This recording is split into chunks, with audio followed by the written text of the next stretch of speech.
There's a particular kind of silence that only exists in the suburbs of Portland, Oregon, on a Tuesday morning in late April. It's a damp, heavy silence, filled with the smell of wet cedar, moss, and the distant, rhythmic hum of someone's electric lawnmower 3 streets over. Here in the Pacific Northwest, we don't just grow grass, we grow ecosystems. My backyard wasn't just a yard, it was a 20-year labor of love, a sprawling, organized chaos of heirloom tulips, wild daisies, and native ferns that I'd been curating since the day I signed the deed back in 2004. My name is Greg. I'm a guy who prefers the company of a well-behaved hydrangea over most humans, and I've spent the better part of 2 decades making sure my corner of the Green Shadows subdivision looked like something out of a Victorian naturalist's journal. I have Queen of the Night tulips that are so dark they look like velvet, and Shasta daisies that bloom with an aggression that would make a weed think twice. It was my sanctuary, a place where I could sit with a mug of Stumptown coffee and watch the hummingbirds ignore the rest of the world. But in a neighborhood governed by a homeowners association, sanctuary is a relative term. In the suburbs, your peace of mind is only as secure as the mood of the person living 40 feet away from you. And for the last 6 months, my peace of mind had been under a slow-motion siege. It started with the clip-clop. That's the sound of Patricia Sterling's designer heels hitting the pavement of our cul-de-sac.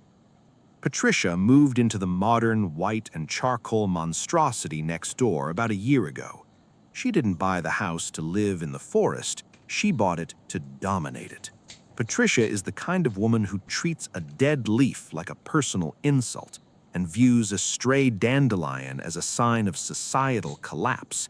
She drives a white Lexus SUV that she washes twice a week, and her own lawn looks like it was manufactured in a laboratory, perfectly flat, perfectly green, and perfectly sterile. I was out by the mailbox, clearing a few stray maple seeds from the driveway when the siege began. I didn't see her first, but I smelled the expensive, sharp perfume that always preceded her. "Greg," she said. She didn't say hello. She didn't ask how my morning was. She just used my name like a summons. I looked up. Patricia was standing on the edge of the sidewalk, arms folded across her beige cashmere sweater, peering over her oversized sunglasses at my front garden beds. Specifically, she was staring at my cluster of native ferns and the tall, swaying stalks of my late spring daisies. "You know, Greg," she continued, her voice dripping with that fake sugary concern that's common in corporate HR departments, "I've been looking at the property values in the district. We're all trying to maintain a certain aesthetic standard here at Green Shadows, and your foliage, it's starting to look a bit unkempt, a bit jungle-like, wouldn't you say?" I took a slow sip of my coffee, feeling the heat of the ceramic against my palms. "It's a native plant garden, Patricia. Those ferns have been there longer than the house. And the daisies? They're just starting to peak. The bees love them." "Bees, right. Well, I have guests coming in for a garden party next month, and I'd hate for them to think the neighborhood is falling into disrepair. The HOA guidelines are quite clear about weeds and excessive growth. I'm sure you'll want to tidy that up before it becomes a formal issue." She gave me a tight, lifeless smile and turned on her heel, the clip-clop of her shoes echoing like a countdown clock. I stood there, watching her walk back to her sterile palace, and I knew exactly what was coming. I've lived in this country long enough to know that when a woman like Patricia uses the word formal, she isn't making a suggestion. She's making a threat. I looked back at my garden. To her, it was a mess. To me, it was 20 years of soil amendments, careful pruning, and botanical history. I thought about my grandkids who loved to hide among the tall daisies and look for ladybugs. I thought about the time I spent hand-digging those beds when my back didn't hurt quite so much. The formal notice arrived 3 days later. It wasn't a letter, it was an execution order. An bright orange envelope was tucked into my door handle. It was from the Green Shadows HOA board. The language was cold, bureaucratic, and utterly devoid of humanity. It cited Article 4, Section 2.1 of the Community Bylaws. All lots shall be maintained in a neat and attractive condition.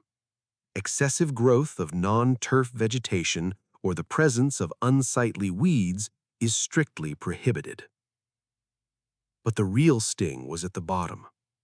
The HOA wasn't just asking me to trim the hedges. Based on a concerned resident report, they had classified my entire front bed, my tulips, my daisies, my native Oregon ferns, as invasive weeds. I was given 14 days to remediate the lot to a standard turf grass finish or face a fine of $250 per day. $250 a day. In the state of Oregon, that's more than some people pay for their mortgage. I sat on my porch that evening, the orange letter resting on my knee. The rain had started again, a fine, misty drizzle that turned the garden into a shimmering emerald dream. I looked over at Patricia's house. She was standing at her massive picture window, a glass of Chardonnay in her hand, looking out at my yard with a look of absolute triumph. She thought she had won. She thought she could use a board of retirees and a dusty rule book to pave over my life's work. What Patricia didn't know was that I'm not just a gardener. I'm a man who spent 30 years as a documentation specialist for a logistics firm. I've spent my entire life reading the fine print that other people ignore. I've navigated federal shipping regulations and international customs codes. I know how to find the loophole in a haystack. If Patricia wanted to play code cop, I was more than happy to show her what a real investigation looked like. I wasn't going to pull a single flower. I wasn't going to hire a landscaper to lay down sod. Instead, I was going to go into my attic, pull out the original 1978 community charter, and spend the next 72 hours looking for the gotcha that would make Patricia's head spin. I finished my coffee and felt a cold, calculated calm wash over me. The war for the Green Shadows garden had officially begun, and by the time I was done, Patricia wouldn't just be losing the battle, she'd be the one paying for the ammunition. The attic of a house built in the late 70s is a time capsule of dust and regret. I spent the entirety of Wednesday morning surrounded by cardboard boxes that smelled of old newspaper and mothballs. I was looking for a very specific blue binder. When I bought this house 20 years ago, the previous owner, a retired history professor named Mr. Abernathy, had handed me a stack of documents as thick as a phone book. "Greg," he'd said with a wink, "the HOA in this town is like a sleeping bear.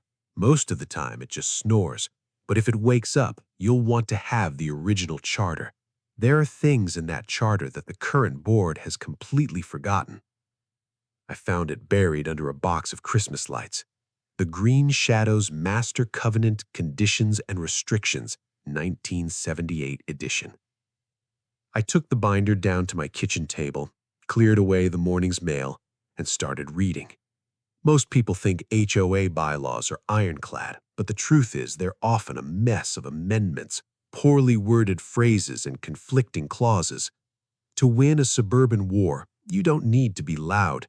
You just need to be more literate than your opponent. I spent 6 hours highlighting passages. I read about fence heights, trash can placement, and the acceptable shades of beige for a front door. But then, on page 84, I hit a section that had been buried under 40 years of neglect. environmental protections, and historical easements. In 1978, when this subdivision was first carved out of the Oregon hillside, the state had passed a series of land use laws intended to preserve the natural heritage of the Willamette Valley. The original developer, a man who actually cared about the environment, had included a clause in the master charter. It stated that any lot containing established native Oregon species or historically relevant botanical specimens could not be compelled to convert to turf grass if the owner could prove the plants contributed to the ecological health of the watershed. I felt a jolt of electricity run through my fingers. Ecological health of the watershed. In Portland, that phrase is like a magic spell. We take our water and our soil seriously. But I needed more.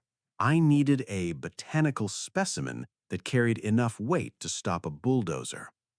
I looked out the window at my dark velvet tulips. They weren't just tulips. They were Springery tulips, a rare, wild variety that Mr. Abernathy had brought over from a botanical exchange program in the 60s. They were virtually extinct in the wild. And my ferns, they weren't just garden store ferns. They were sword ferns and deer ferns, species that were protected under a local 1992 municipal ordinance regarding urban canopy preservation. Patricia had called them weeds. The HOA had called them unsightly growth. But according to the original charter and Oregon state law, they were protected natural assets. But I didn't stop there. If I was going to do this, I was going to do it with the precision of a surgeon. I needed to know exactly who was on that HOA board and what their weaknesses were. I went to the Multnomah County Records Office that afternoon. I sat at a computer terminal that smelled like stale air and spent 3 hours digging into the property records of every single member of the board. The president of the board was a guy named Arthur Vance. Arthur lived 4 streets over. He was a stickler for the rules, a retired middle manager who lived for the power of his little plastic gavel. But as I scrolled through his property history, I found something interesting. Arthur had a massive, unpermitted stone retaining wall in his backyard he'd built in 2019. It was a clear violation of the very same aesthetic and structural integrity clause he was trying to use against me. And the secretary of the board, a woman named Cynthia who had been concerned about my garden, she had a commercial-grade greenhouse in her backyard that exceeded the neighborhood height limit by 3 feet. I wasn't going to blackmail them, I'm not that kind of guy, but I was building a leverage map. In the American suburbs, the person with the cleanest record always wins. And I was starting to realize that the people judging my garden were living in houses made of very thin walls. I spent Thursday morning making phone calls. I didn't call a landscaper, I called Dr. Elias Thorne, a retired professor of botany from Oregon State University who specialized in native species preservation. Dr. Thorne, I said when he picked up the phone, I have a Springery tulip colony and a 20-year-old deer fern canopy that an HOA wants to turn into a lawn. I need a certified botanical assessment. The man was at my house by 2 p.m. He was 70 years old, wore a sun-bleached hat, and carried a magnifying glass like it was a holy relic. He spent 2 hours in my garden, humming to himself and taking notes in a leather-bound journal. He didn't just look at the flowers, he looked at the soil, the drainage, and the insect life. "Greg," he said, standing up and wiping his hands on his khakis, "this isn't just a garden, this is a genetic reservoir. These tulips, you don't find these in North America outside of a university greenhouse. And your fern canopy? It's supporting a specific type of local tree frog that's been struggling in this zip code. If they touch this, they're violating the Oregon Pollinator Protection Act of 2017. Can you put that in writing, with a university seal?" Dr. Thorne grinned. "I'll do you one better. I'll register your lot as an Oregon-certified pollinator sanctuary. Once that sign goes up, the HOA doesn't just answer to a board of neighbors, they answer to the State Department of Agriculture." I felt a surge of malicious compliance warming my chest. Patricia wanted a standard yard? I was about to give her a state-protected wildlife zone that she wouldn't even be allowed to shine a flashlight on after dark. But I still had the 14-day deadline. I still had the $250 daily fine hanging over my head. I needed a legal shield to buy me time while the state paperwork processing. That's when I called Marcus. Marcus is a lawyer I've known for 15 years. He doesn't do criminal law. He doesn't do divorce. Marcus does one thing and one thing only: land use and property rights. He's a shark in a wool suit who treats an HOA board like a cat treats a ball of yarn. I met Marcus at a local diner Friday morning. I handed him the orange letter and Dr. Torn's initial report. Marcus read the letter, his eyes moving with a terrifying efficiency. He didn't smile. He just tapped his pen against the table. "Greg," he said, his voice a low, melodic baritone, "this letter is a masterpiece of legal overreach. They're using a general maintenance clause to override state environmental statutes. And this neighbor, Patricia, she's a gift. She's documented her fear and her aesthetic concerns in emails to the board, right?" "She mentioned it in person, but I saw her recording a video of my yard on her phone yesterday," I said. "Perfect," Marcus said. "We're going to file for a declaratory judgment and a temporary restraining order. We're going to argue that the HOA is attempting to cause irreparable biological harm to a state-recognized ecological site.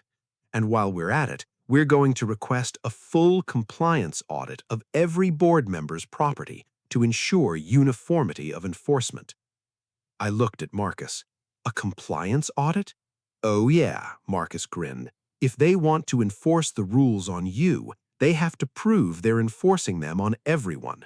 We're going to ask for photos and permit records for every structure on Arthur Vance's and Cynthia's property.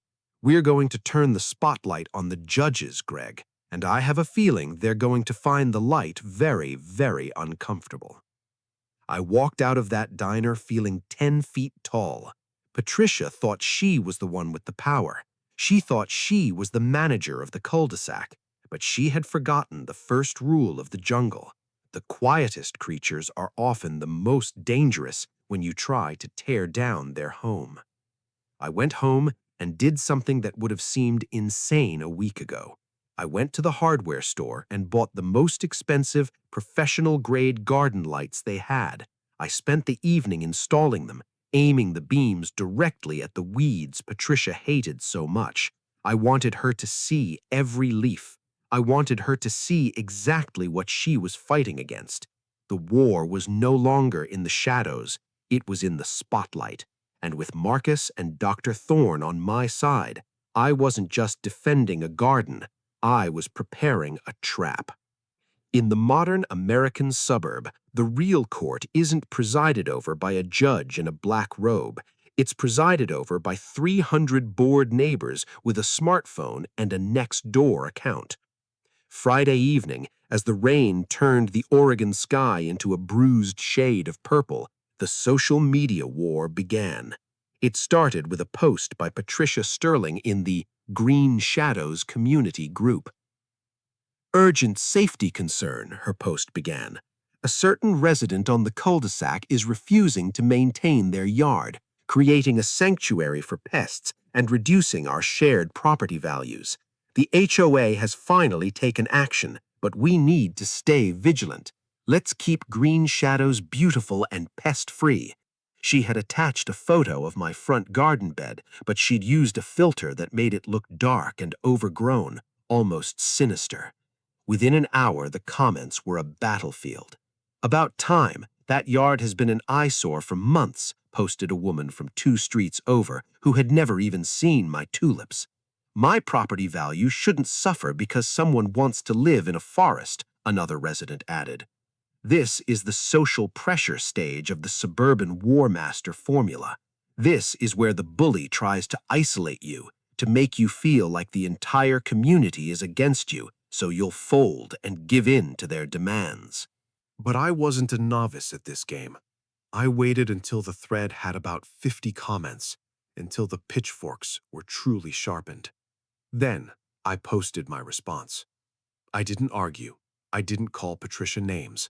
I just posted a high-resolution, beautiful photo of the Springeri tulips in full bloom, glowing under my new garden lights. Beside it, I posted a scanned copy of Dr. Thorne's preliminary botanical assessment with the header, Official State Certification of Genetic Rarity. I wrote, I am saddened to see that my neighbors are concerned about our local ecosystem. As some of you may not know, my garden is home to one of the last remaining Springeri tulip colonies in the Pacific Northwest, a species currently under review for state protection.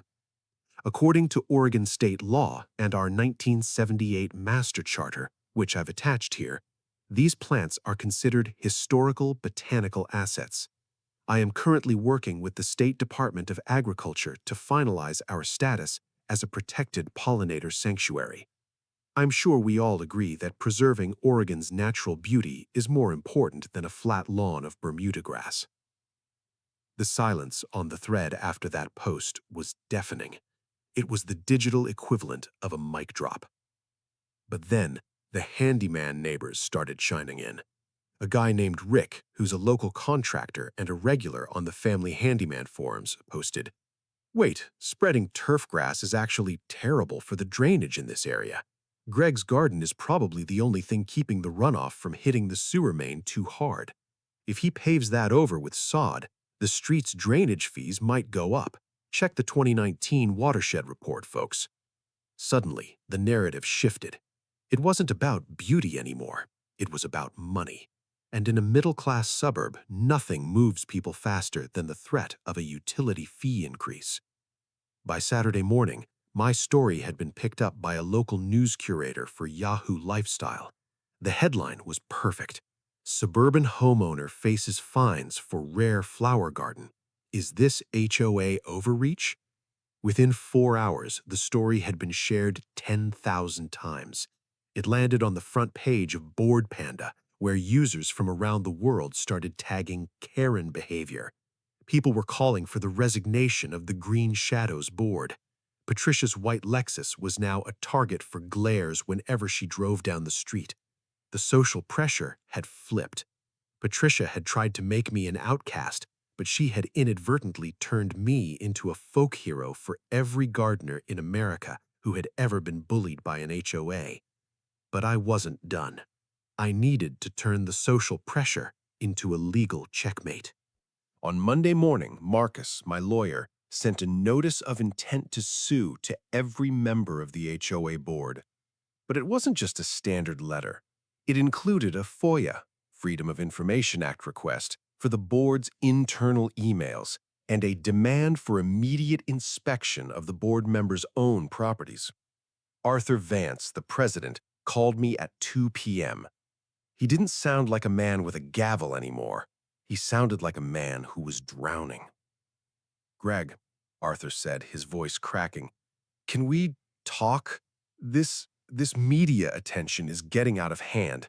My wife is receiving angry messages on Facebook. We just wanted to ensure the neighborhood looked neat.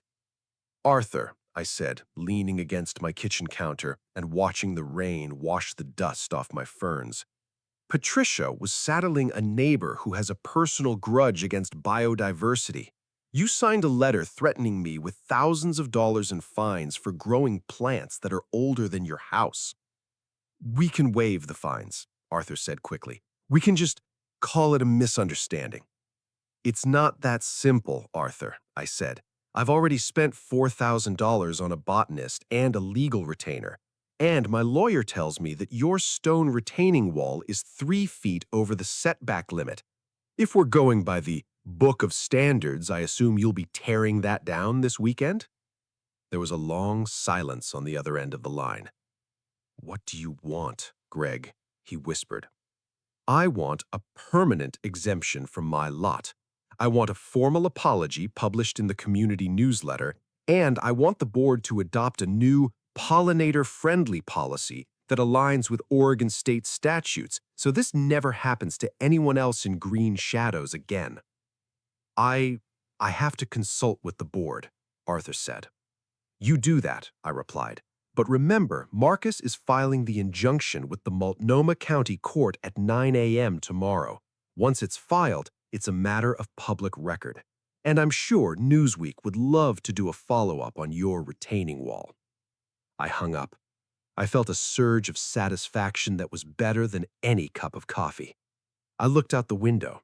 Patricia was standing on her porch, her face buried in her phone, looking absolutely frantic. She had realized that the void she wanted to create was being filled by the weight of her own hypocrisy. The checkmate wasn't just about the flowers. It was about the fact that in the suburbs, everyone has a secret violation. And if you try to use the rules as a weapon, you'd better make sure you're not standing in the line of fire. The HOA board meeting on Tuesday night was the most highly attended event in the history of our subdivision. Usually these meetings are attended by 3 people complaining about a neighbor's trash can lid. But that night, the community center was standing room only. There were local environmental activists, 2 reporters from the Portland Tribune, and dozens of neighbors I'd never even spoken to, many of whom were holding small signs that said, "Save the Sprengy," or "Biodiversity is beauty." Arthur Vance sat at the head of the long folding table, looking like he'd aged 10 years in the last 4 days. Cynthia, the secretary, was busy shuffling papers, her hands shaking. And then there was Patricia. She was sitting in the front row, wearing a sharp black suit as if she were attending a funeral. She looked like she wanted to disappear, but her ego wouldn't let her. She still had that look of desperate entitlement, the look of a woman who was certain that if she could just speak to the manager of the universe, she could get this whole situation fixed. Arthur cleared his throat and tapped his little gavel. The room went silent. The board has met to discuss the violation notice issued to Lot 42, Arthur began, his voice barely above a whisper. In light of recent technical evidence regarding the botanical rarity of the specimens on the property, we have decided to review our enforcement procedures. Marcus stood up from the back of the room. He didn't walk, he glided. He looked like the smartest person in any room he entered, and that night he definitely was. "Mr. President," Marcus said, his voice echoing with an effortless authority, "I think we should be clear about what's happening here. This isn't just about technical evidence. This is about a bad faith enforcement action triggered by a single resident's personal aesthetic preference, an action that, if carried out, would have resulted in the destruction of state-protected biological assets." Marcus walked to the front and laid a thick stack of papers on the table. "We have here the official certification from the State Department of Agriculture. Greg's lot is now officially designated as a Native Species Conservation Site. Under Oregon Revised Statute 634, any attempt by an HOA to interfere with a certified conservation site is a Class B misdemeanor. Furthermore, my client is prepared to move forward with a civil suit for slander of title and intentional infliction of emotional distress." Patricia couldn't help herself. She stood up, her face twisted in rage. "This is ridiculous. It's a mess of weeds. I have to look at it every day. My guests think I live next to an abandoned lot." The room erupted into groans and boos. A woman from the back shouted, "Get a life, Patricia!"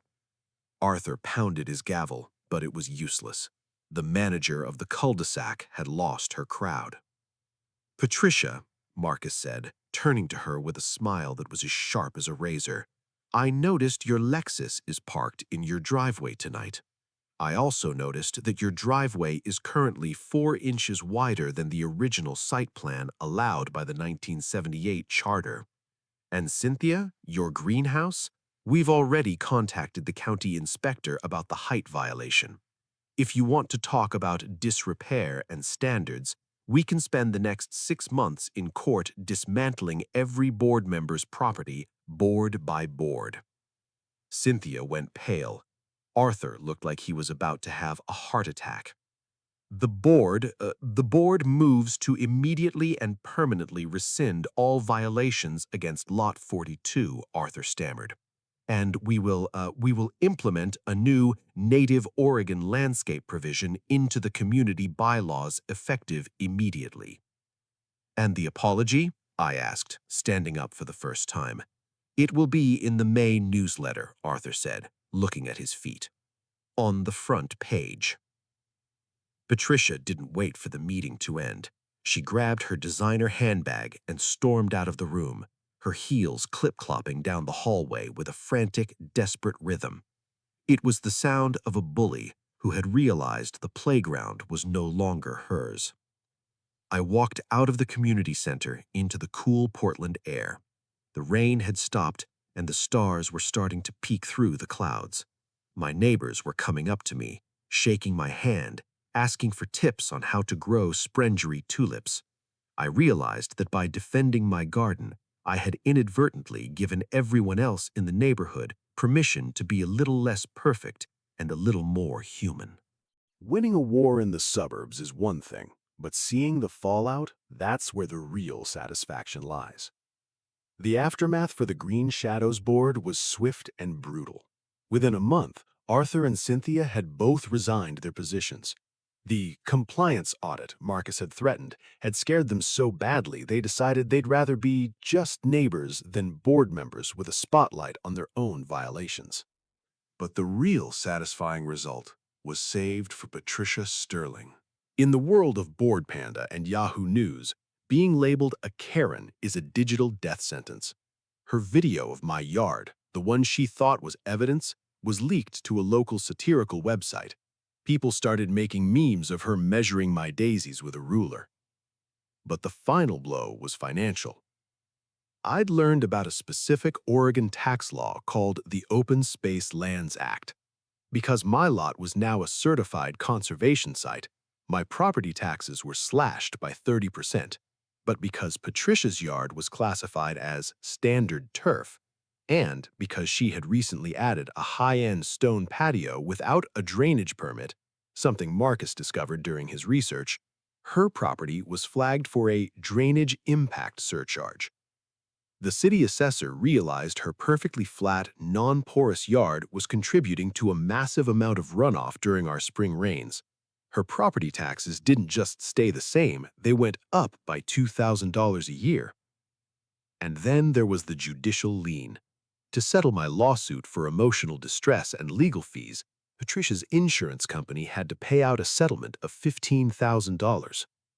But because she had lied on her initial report to the board, claiming my garden was a health hazard when she knew it was a native species site, her insurance company filed a fraudulent claim notice against her. They dropped her coverage. In the world of high-end homeowners, being uninsurable is like being a pariah. She had to scramble to find a high-risk provider that charged triple her old premium. By June, the Lexus in the driveway was gone. Patricia had listed her house for sale. But here's the kicker. The neighborhood narrative had turned so toxic against her that nobody wanted to buy the house of the woman who hated flowers. She ended up having to drop the price by $40,000 just to get an offer from a couple who didn't use Nextdoor. She moved out on a rainy Thursday, the same way she had moved in. I watched from my porch as the moving trucks pulled away. There was no clip-clop this time, just the sound of tires on wet asphalt. The new neighbors who moved into Patricia's house are a young couple from Seattle. The very first day they moved in, they walked over to my fence. "Is that a deer fern?" the woman asked, looking at my garden with genuine wonder. "We were reading about your preserve online. It's the reason we wanted to live on this street." I smiled and handed her a small pot with a sprengery tulip bulb I'd been cultivating. "Welcome to the jungle," I said. "It's a bit messy, but it's ours." I learned a lot during those weeks of the garden war. I learned that the American suburb is a place built on the tension between what we want people to see and what is actually true. We spend so much time worrying about the height of our grass that we forget about the health of the soil. I learned that being a good neighbor isn't about having a perfectly beige house and a silent yard. It's about respecting the boundaries of others and realizing that beauty doesn't come from a rule book. It comes from the passion and history people pour into their own dirt. But most of all, I learned that the most powerful thing you can do when someone tries to bully you isn't to scream or shout. It's to go to the attic, find the original charter, and let the facts do the screaming for you. The Sprengery tulips are still blooming in my yard. They're dark, they're velvet, and they're beautiful. And every time I look at them, I think of Patricia. I think of how she tried to pull them out by the roots, and how, in the end, they were the ones that pulled her out of the neighborhood. So I have to ask you, if someone told you that your life's work was unsightly, would you have trimmed the hedges, or would you have gone to the state and turned your backyard into a fortress?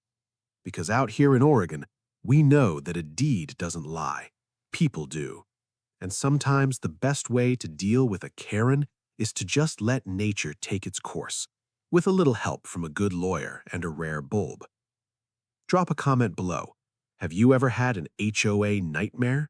Did you win, or did they pave over your dreams? I read every single story. And remember, before you report your neighbor's jungle, make sure you aren't the one living in a house of glass. Because where I'm sitting, the view has never looked better.